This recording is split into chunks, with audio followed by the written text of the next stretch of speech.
बिस्मिल्लाहिर्रहमानिर्रहीम। अस्सलाम वालेकुम स्टूडेंट्स।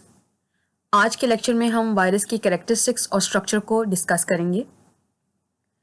वायरसेस बहुत ही स्मॉल किस्म के इन्फेक्शियस एजेंट्स होते हैं और इनको सिर्फ आप इलेक्ट्रॉन माइक्रोस्कोप की मदद से ही देख सकते हैं।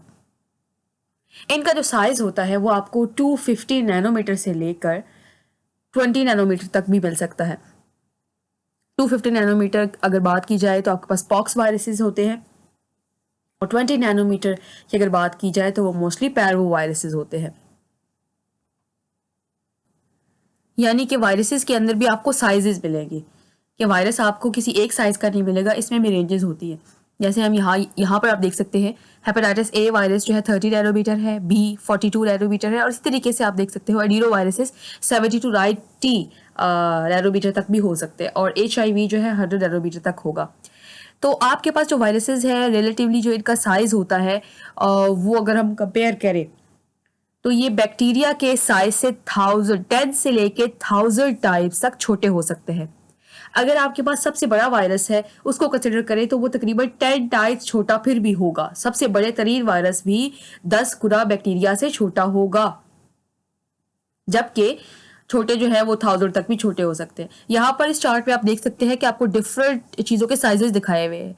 तो ये जो आपके पास कॉर्नर पे है जी, ये देख सकते हैं आप, ये हेयर का स्ट्रक्चर है, ठीक है। और उसके बाद फिर आप ये सैंड देख सकते हैं, तकरीबन 90 माइक्रोमीटर तक है। फिर ये आपके पास ग्रेन ऑफ सॉल्ट है, नमक का जर्रा। ये आपके पास वाइट ब्लड सेल्स है। ये आपके पास पोलन ग्रेन है जो फ्लावर्स में होता है, ट्रांसफर होता है। ये आपके पास डस्ट पार्टिकल है। ब्लड सेल्स 7 to 8 माइक्रोमीटर तक होते हैं।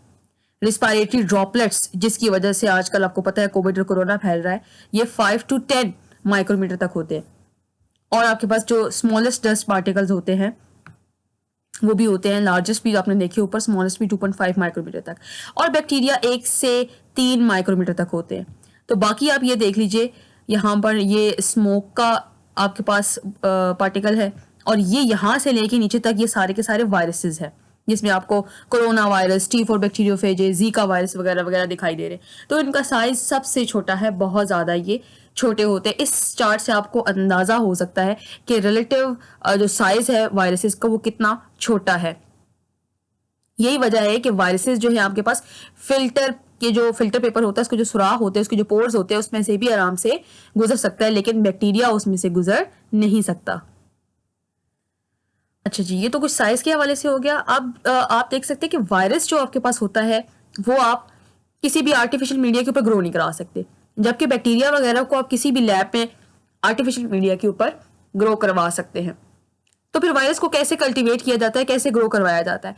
वायरसेस को आप किसी लिविंग मटेरियल के ऊपर ग्रो करा सकते हैं, क्योंकि आपको पता है कि वायरसेस जो है वो खुद तो जिंदा नहीं रह सकते जब तक उनको कोई चीज़ जिंदा ना रखे।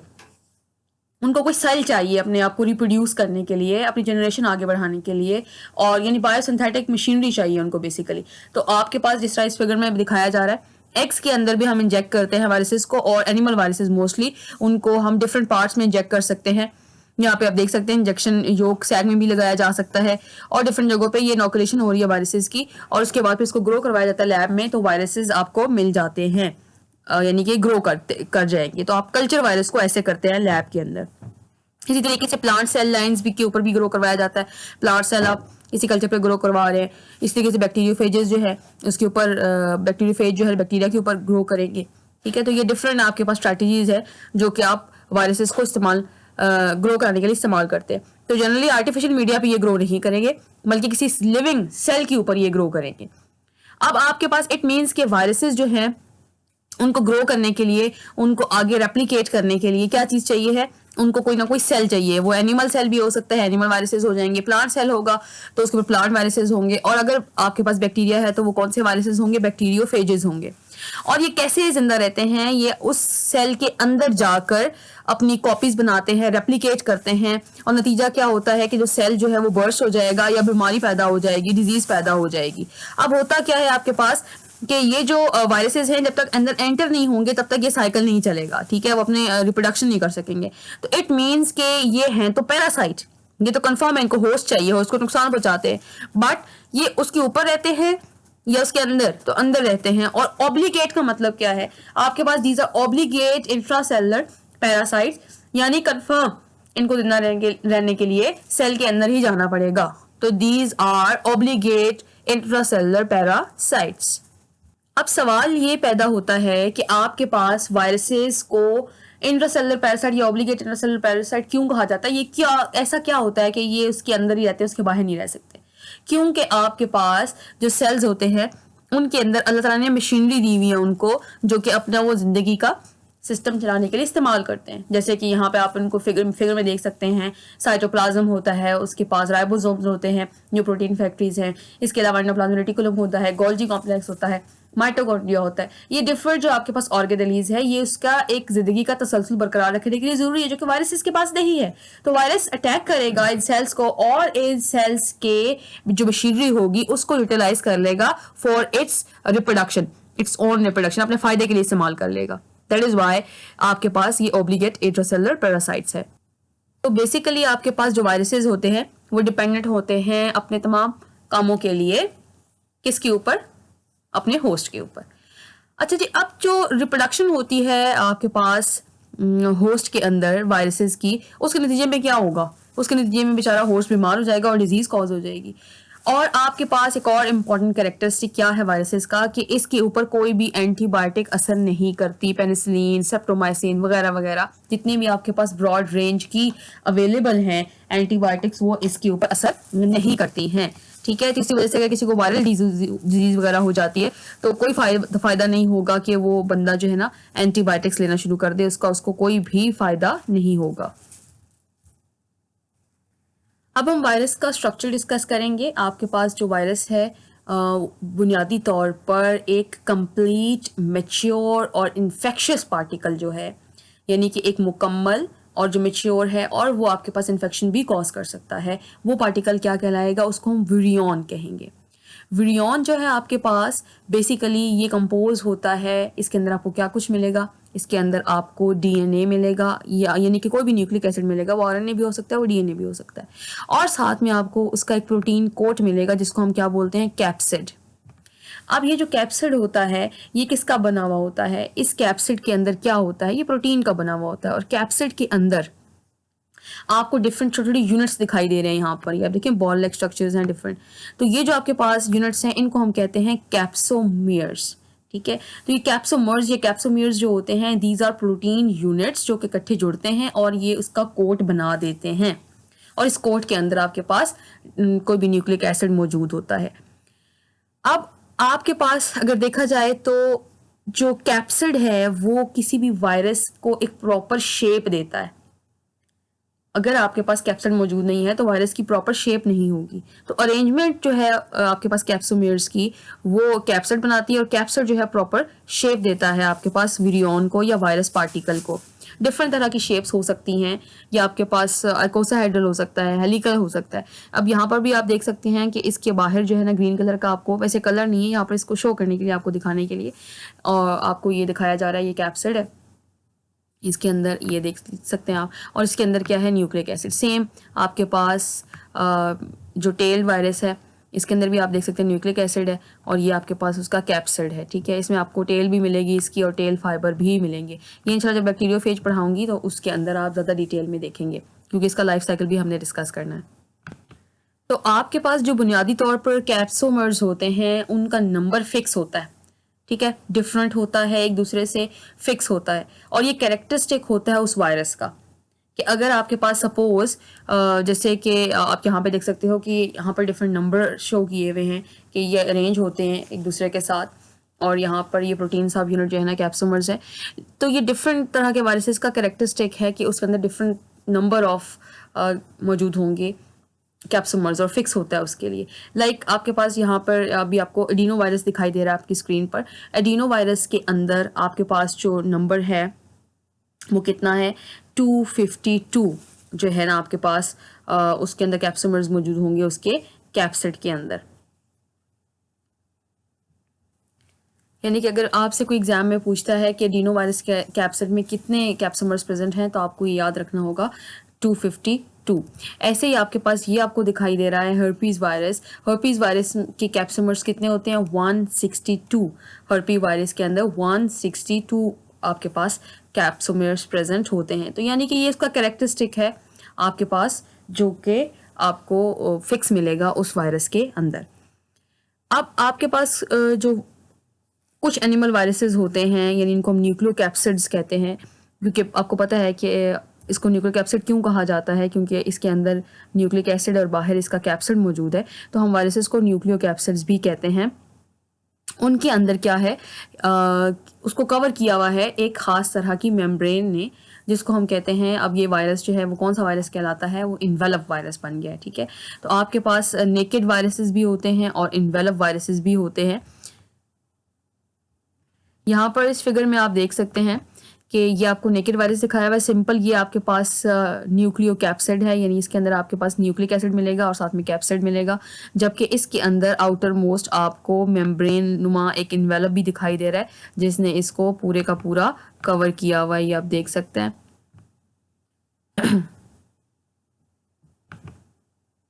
ये आप देख सकते हैं बेटे कि इसने इसको पूरे का पूरा कवर किया हुआ है। तो इस वजह से इसको हम कौन सा वायरस कहेंगे? इन्वेलप वायरस कहेंगे। तो अभी तक हमने क्या देखा कि आपके पास जो वायरसेस होते हैं उनका जो स्ट्रक्चर होता है बुनियादी तौर पर वो किस पे मुश्तमिल होता है? वो उसके अंदर आपको एक डीएनए का कोई भी मॉलिक्यूल मिलेगा, आरएनए का भी हो सकता है, ये न्यूक्लिक एसिड्स होंगे और साथ में कैप्सिड होगा। और ये जो कैप्सिड है ये कंपोज होता है छोटे छोटे प्रोटीनियस यूनिट से, जिनको हम क्या बोलते हैं? कैप्सोमर्स। इस फिगर में आपको कैप्सोमर्स की अरेंजमेंट दिखाई दे रही है और ये कैप्सोमर का नंबर जो है स्पीशीज में फिक्स होता है। कुछ वायरसेस जो हैं वो कवर्ड होते हैं with specialised membrane, envelope. Viruses को हम इन्वेलप वायरसेस कहेंगे, जिनमें कवर नहीं होगा उसको हम नेकेड वायरस कहेंगे। एनिमल प्लांट वायरसेस जो होते हैं उनकी डिफरेंट शेप्स हो सकती हैं। वो आपके पास पॉलीहेड्रन भी हो सकते हैं जिसकी बहुत सारी साइड्स हों। इसके अलावा वो हेलिकल भी हो सकते हैं। इसके अलावा वो इन्वेलप भी हो सकते हैं, वो कॉम्प्लेक्स भी हो सकते हैं। डिफरेंट तरह की इसमें आपको शेप मिलेगी। स्फेरिकल भी हो सकते हैं, पॉलीहेड्रल, हेलिकल, कॉम्प्लेक्स। तो ये एनिमल एंड प्लांट वायरसेस की डिफरेंट शेप्स आपको मिलेंगी। जबकि बैक्टीरियोफेजेस जब होते हैं, जब उनका हम जिक्र करते हैं, तो वो आपको दो शेप्स में मोस्टली नज़र आते हैं। एक तो होगी या तो उसकी क्यूबिकल शेप होगी या उसकी हेलिकल शेप होगी। यानी एनिमल प्लांट वायरसेस की तो डिफरेंट आपने देख लिया कि वो डिफरेंट शेप्स में आपको नजर आएंगे, helical, polyhedral, spherical, complex, naked and envelope etcetera. जबकि आपके पास जो बैक्टीरियोफेजेस हैं वो मोस्टली आपके पास दो स्ट्रक्चरल फॉर्म में नजर आएंगे, या क्यूबोइडल, क्यूबिक, या फिर आपके पास हेलिकल फॉर्म में दिखाई देंगे। जनरल जो अपीयरेंस होती है फेजेस की वो आपके पास आइकोसाहेड्रल आपको अरेंजमेंट दिखाई देगी, यानी उसके आइकोसाहेड्रल मीन हैविंग 20 फेसेस, या फिर आपको हेलिकल अरेंजमेंट उसकी दिखाई देगी, रॉड शेप के होंगे वो। कुछ जो आपके पास फेजेस हैं उनकी हेड और टेल भी होती है, जैसे कि यहाँ पे आप देख सकते हैं कॉम्प्लेक्स वायरसेस में आपको हेड एंड टेल दिखाई दे रही है। ये इसका हेड है, ये इसका हेड है, ठीक है, और ये इसकी टेल है, और साथ में ये क्या हैं? These are tail fibres. तो ये आपके पास इस शेप में भी मोस्टली आपको बैक्टीरियोफेजेस मिलते हैं। इनको हम फेजेस, लेमडा फेजेस कहते हैं मोस्टली। T4 फेज भी हो सकता है, लेमडा फेज भी हो सकता है। और यहाँ पर आप एक और बात भी नोट कर सकते हैं, हेड जो इसका है वो पॉलीहेड्रल है, या आइकोसाहेड्रल भी हो सकता है, हैविंग मैनी फेसेस। लेकिन जो टेल होती है वो आपके पास इस तरह की नहीं होती, टेल आपको रॉड शेप मिलेगी। तो ये तो आपने बेटे डिफरेंट शेप्स देख ली वायरसेस की, कि डिफरेंट तरह के हो सकते हैं वायरसेस आपके पास। आइकोसाहेड्रल हो सकते हैं, फिलामेंटस, हेड एंड टेल के भी हो सकते हैं, डिफरेंट फॉर्म्स हैं। अब आपके पास एक स्पेशल टॉपिक हम कवर करने लगे हैं। आपके पास सिर्फ विरियॉन्स ही नहीं होते, आपके पास कुछ ऐसे स्ट्रक्चर्स भी होते हैं, इन्फेक्शियस एजेंट्स भी होते हैं जो कि आपके पास वायरस की डेफिनेशन में नहीं आते हैं। These are specialised infectious agents, और ये आपके पास मोस्टली क्या कहलाती हैं? प्रियॉन्स। प्रियॉन्स क्या है आपके पास? इनको अभी तक इतना डिटेल में नहीं समझा जा सका, इसके ऊपर इतनी इन्फॉर्मेशन नहीं अवेलेबल। और आपके पास प्रियॉन्स बेसिकली इन्फेक्शियस प्रोटीन्स हैं, यानी आप ये कह सकते हैं ये सिंपल ऐसी प्रोटीन है जो इन्फेक्शन कॉज करती हैं, और इनके नेचर काफ़ी कंट्रोवर्शियल है। और बुनियादी तौर पे ये प्रोटीन की बने हुए होते हैं जिसके अंदर इन्फॉर्मेशन होती है कि वो अपना जो है ना रेप्लिकेशन परफॉर्म कर सकती हैं। और तमाम जो ऑर्गेनिजम्स हैं जिनके अंदर जो जेनेटिक इन्फॉर्मेशन होती है वो बाकियों के अंदर वो डीएनए की फॉर्म में, आरएनए की फॉर्म में होती है, जबकि प्रियॉन्स में ऐसा नहीं होता। प्रियॉन्स खुद ही प्रोटीन्स और खुद ही अपने आप को रेप्लिकेट करने की सलाहियत रखती हैं। और ये बहुत सारी डिजीज़ भी कॉज करती हैं। लाइक आपके पास मैड काउ डिजीज़ जो है, ये बहुत मिस्टीरियस किस्म का ब्रेन इन्फेक्शन है इंसान के अंदर, और मोस्टली ये ब्रेन को इन्फेक्ट करती हैं और ब्रेन सेल्स को इन्फेक्ट करती हैं और इंसान में डिजीज़ कॉज करती हैं। इसी तरीके से आपके पास विरियोइड्स भी होते हैं। तो आपके पास विरियोइड क्या होता है? विरियोइड नाम से ज़ाहिर है जैसे कि वायरस लाइक स्ट्रक्चर, बट ये वायरस नहीं होता, ठीक है। विरियोन आपके पास वायरस है, यानी विरियोन को आप वायरस भी कहते हैं, वायरस को विरियोन भी कहते हैं, जो कि आपके पास एक कंप्लीट मेच्योर इन्फेक्शियस पार्टिकल है जिसमें आपके पास एक कोट भी होता है, अंदर डीएनए मौजूद होता है। विरियोइड क्या है? विरियोइड आपके पास सिंपली न्यूक्लिक एसिड है, ठीक है, जो कि इन्फेक्शन कॉज करता है। और प्रियॉन्स क्या हैं? ये आपके पास सिंपल प्रोटीन है जो कि इन्फेक्शन कॉज करेगा। तो ये आपके पास एक जनरलाइज्ड ओवरव्यू था about the characteristics and structure of the viruses. Hopefully आप लोगों को समझ आ गया होगा। नेक्स्ट लेक्चर तक के लिए अपना बहुत सारा ख्याल रखिएगा। Thank you for your time and attention. Take care. अल्लाह हाफिज़।